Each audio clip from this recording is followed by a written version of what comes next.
Hey guys, welcome back to this explainer. आज हम अपनी फिजिक्स सीरीज की उस माइंड बेंडिंग जर्नी को कंटिन्यू करने वाले हैं, डाइविंग स्ट्रेट इनटू पार्ट 2। पिछले बार हमने फ्लूइड्स एट रेस्ट देखा था, राइट? बट आज हम बात करेंगे मूवमेंट की। We are getting into hydrodynamics, literally the study of moving fluids. तो चलिए बिना किसी डीले के शुरू करते हैं। सो यहाँ है हमारा आज का क्विक रोड मैप। हम स्टार्ट करेंगे एक बेसिक इंट्रो से, फिर समझेंगे स्ट्रीमलाइन और टर्बुलेंट फ्लो का डिफरेंस। उसके बाद हम डाइव करेंगे विस्कोसिटी में, देखेंगे स्टोक्स लॉ और टर्मिनल वेलोसिटी कैसे काम करते हैं, और फाइनल रैप अप करेंगे इक्वेशन ऑफ कंटिन्यूटी और बर्नौली के एक बहुत ही mind blowing counter intuitive principle के साथ।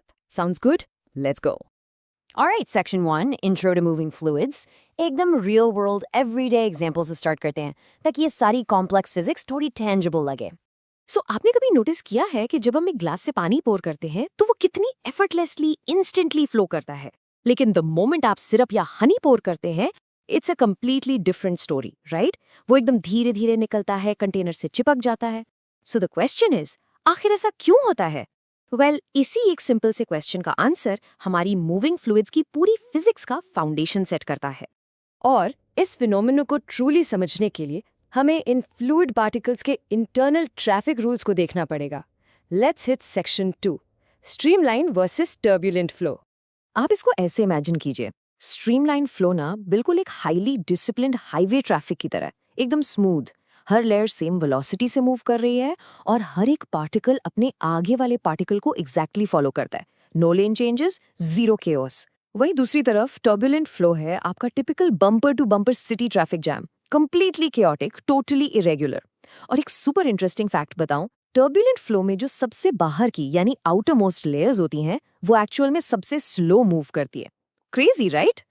तो अब सवाल ये उठता है, डिसाइड कौन करता है कि कब फ्लो स्मूथ होगा और कब केओटिक? उसके लिए एक मैथमेटिकल बाउंड्री है जिसे हम कहते हैं रेनॉल्ड्स नंबर या सिंपली RN। रूल बड़ा सिंपल है, अगर किसी फ्लूइड का रेनॉल्ड्स नंबर 1000 से कम है तो you are good, flow strictly streamlined होगा। अगर वो 2000 क्रॉस कर गया, बूम, टर्बुलेंट फ्लो। और अगर वो इन दोनों के बीच में है, लेट्स से 1500, तो फ्लो अनस्टेडी होता है। बेसिकली वो स्मूथ से केओटिक में ट्रांजिशन कर रहा होता है। ओके, तो फ्लो पैटर्न्स हम समझ गए, बट इनकी स्पीड को एक्चुअल में कंट्रोल कौन कर रहा है? लेट्स मूव टू सेक्शन 3 और इस इनविजिबल फ्रिक्शन को अनकवर करते हैं जिसे हम विस्कोसिटी कहते हैं। बेसिकली विस्कोसिटी है क्या? अगर हम स्ट्रिक्टली डेफिनेशन पर जाएं तो विस्कोसिटी फ्लूइड के अंदर का अपना खुद का फ्रिक्शन है।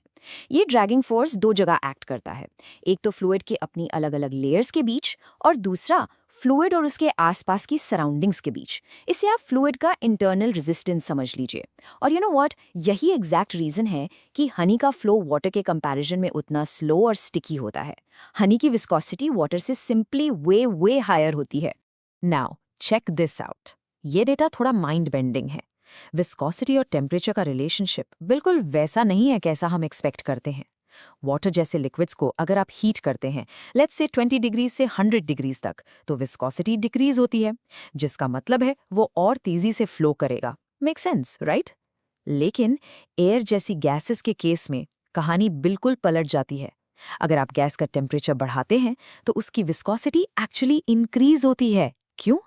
क्योंकि हाई टेम्परेचर पर गैस मॉलिक्यूल्स पागल हो जाते हैं और फास्ट मूव करके एक दूसरे से इतना ज्यादा कोलाइड करते हैं कि उनका इंटरनल फ्रिक्शन बढ़ जाता है। Mind blown, right?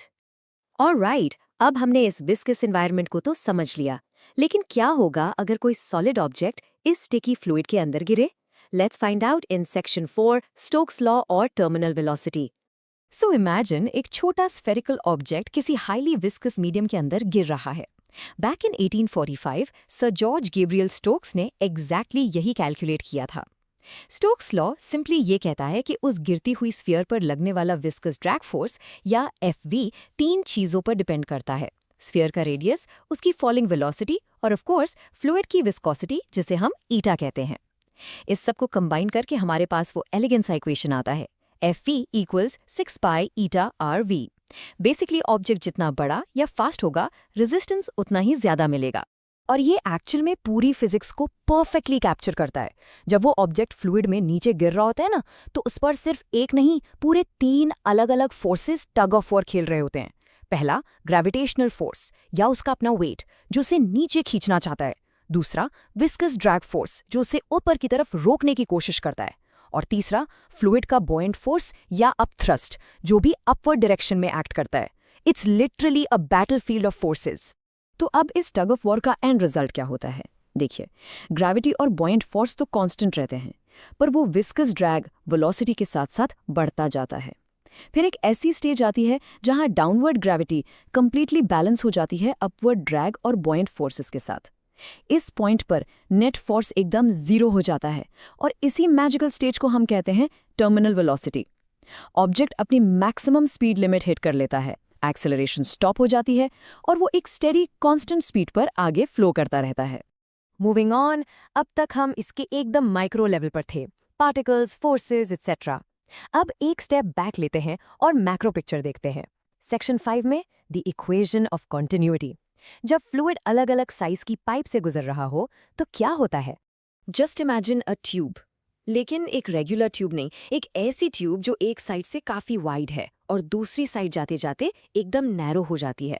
अब आप सोच कर देखिए, जब एक कंटिन्यूअस फ्लूइड इस चौड़ी साइड से उस नैरो पाइप की तरफ फोर्स होगा तो बेसिकली क्या चेंज आएगा उसके बिहेवियर में?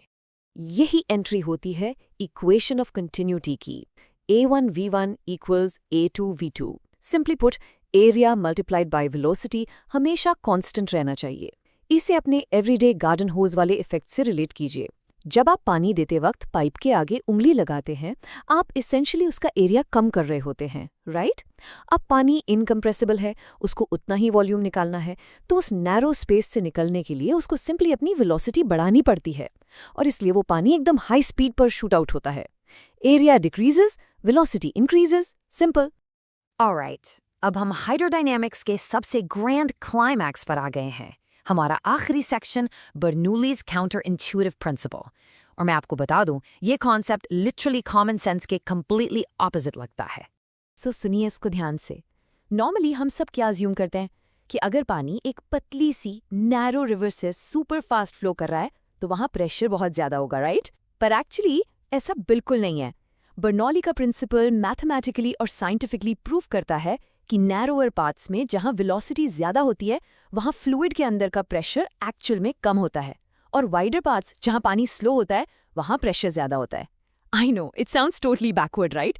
लेकिन ये फ्लूइड मैकेनिक्स का एक एब्सोल्यूट यूनिवर्सल ट्रूथ है। तो अब जब आपने इस कंटिन्यूटी इक्वेशन और बर्नौली के प्रिंसिपल को समझ लिया है, मैं आपको एक मस्ट थॉट एक्सपेरिमेंट के साथ छोड़ना चाहता हूँ। क्या आपने कभी सीरियसली सोचा है कि स्पोर्ट्स बाइक्स या F1 रेसर्स के हेलमेट्स की शेप इतनी स्पेसिफिक और अजीब सी क्यों होती है? या फिर सीलिंग फैन को नोटिस करना, उसके ब्लेड्स की सिर्फ एक साइड पर डस्ट क्यों डिपॉजिट होती है? इन सभी रैंडम लगने वाले सवालों के जवाब इसी एरोडायनेमिक्स और फ्लूइड प्रेशर की गेम में छुपे हैं, जो आज हमने इस एक्सप्लेनर में डिकोड किए। ऑलवेज रिमेंबर, इस यूनिवर्स में साइंस आपके आसपास कॉन्स्टेंटली फ्लो कर रही है। Keep observing, like, share, and subscribe.